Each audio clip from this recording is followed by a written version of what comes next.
So I've been watching this anime called Blade of Demon Destruction or Demon Slayer Kimetsu no Yabai, I think is how you say it. I don't speak Japanese, so forgive me. But it is, at the time of recording, 19 episodes in. And I can't say that I am enjoying the show, but it's a weird mixed bag. So it is being done by this studio called Ufotable or Ufotable, as some people say. Again, either way, it is a shonen. So I mean, there's some shonen tropes that get thrown in here. That's kind of, you've seen it everywhere. It's pretty generic. The problem is that the 19th episode gained a bit of notoriety, a bit of hype. I don't know what you call it, attention, I guess. Don't get me wrong, Ufotable makes this show look amazing, and the 19th episode very much shows that like they are doing justice to this type of art style, to this type of direction they're going with. But my problem with this is that in the 19th episode, the main character, Tanjiro, Tanjiro pulls a new move out of nowhere. And then his sister, Nezuko, also pulls a new move out of nowhere. And granted, yes, it's a thing of shonen, I get it. It's like Goku going into a new Super Saiyan form. It's like Naruto suddenly learning to do a new Rasengan or have new Nine Tails mode or something. Like, I get it, but I don't know. This show's so good looking, but I wish the story was there. The characters in the story aren't there. Tanjiro is just your generic shonen guy.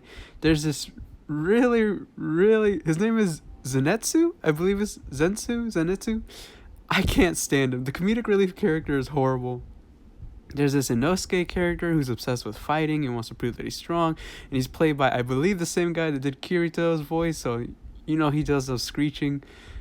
I don't know. I can't really recommend this show. The story's super generic as well. You have this world full of demons, and then you have the main character who gets attacked by said demons, and his family ends up, dying, and then he ends up joining the demon slayers, and then his sister also happens to be a demon, but she's a different type of demon because she still has her thinking. She could still be herself.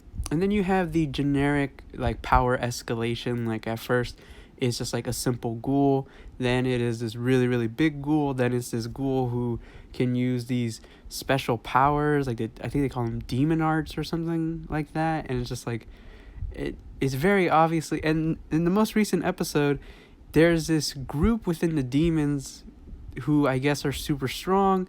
There's 12 of them. He ends up fighting the lower 5, I believe was his name or something like that, or it's this weird symbol in his eye.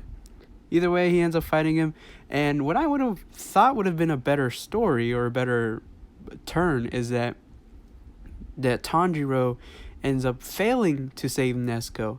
Nezuko ends up getting kidnapped by this ghoul, taken to the leader of the ghouls because we've also met him, and she ends up seeing the other side. Perhaps she doesn't get persuaded, but she can sympathize with some of the ghouls.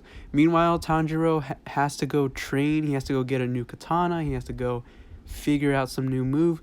But rather than making your characters train and try to develop, he just rather has a flashback to his dad doing a dance, and suddenly it makes him gain new abilities that far surpass what he's been doing so far.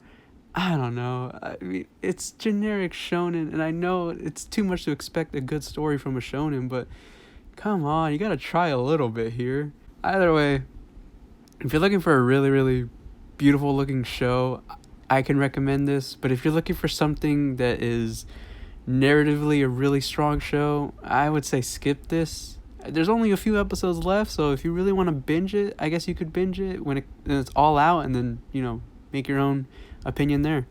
But yeah, that's just how I feel about Blade of Demon Destruction. As always, thanks for listening. Have a great day. Check the links in the description and subscribe for future rambles.